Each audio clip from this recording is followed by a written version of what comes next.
Do you have good leaders at your workplace? If your answer is yes, here is what they will probably do or think behind the scenes to prepare their workplace communication with you. So that's what they will probably tell you.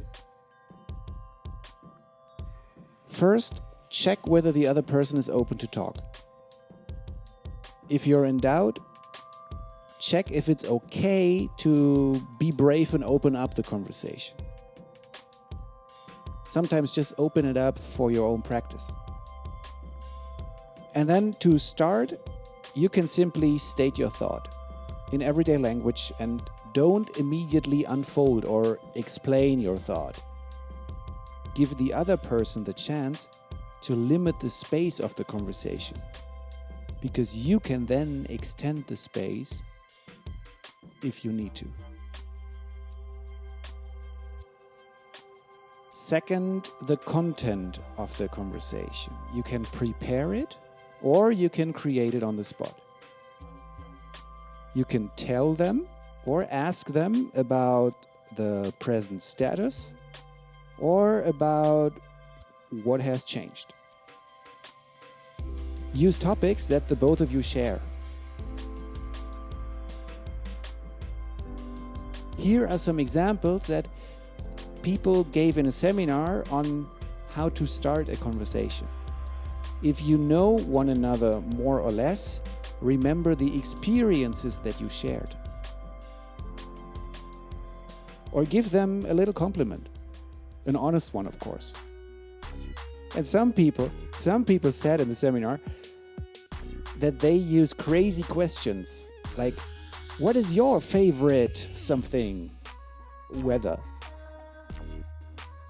As an opener. So beware, of course, that the craziness levels depend on you, who you are, and who you ask, and the situation between you.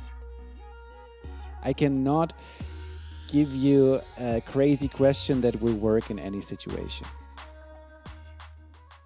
But what will work in any situation is to use the setting.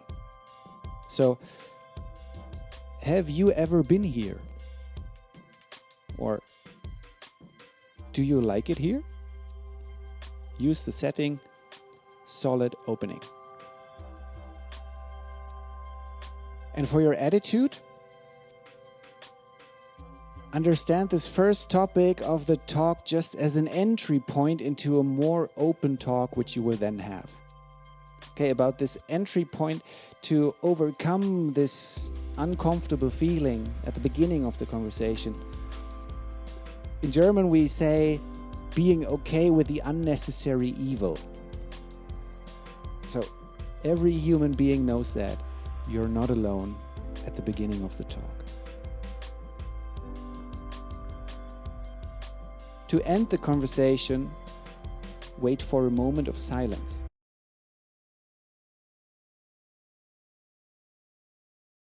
Or say, your time is up. These two moves are called pre-closing. And after the pre-closing, be prepared that there could be a so-called last topic. So, for example, the other person says, well, there is another very important point about the topic we have actually talked about. Or a last topic could be a safety question like, is it really okay to finish the conversation here?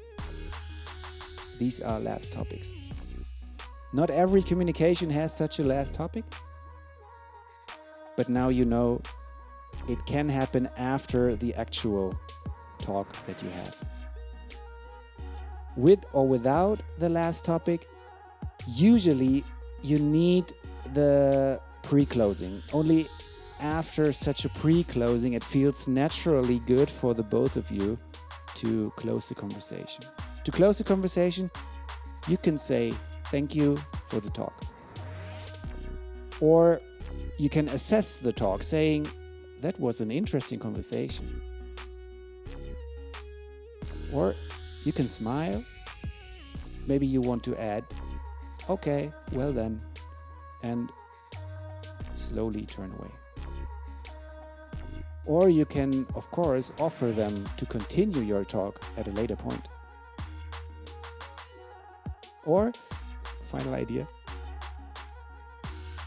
it will feel naturally appropriate to ask for their name or their contact data at this point, at the end of the conversation. Not in the middle of the conversation asking for their name. That could be embarrassing.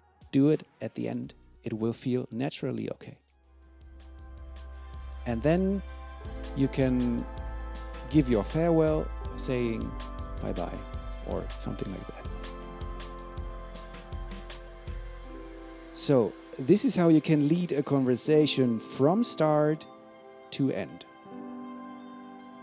Remember for your workplace communication that especially the beginning and the end, the opening and the closing are important because they serve to establish a good relationship with your conversation partner. So focus on the beginning and the end of the conversation.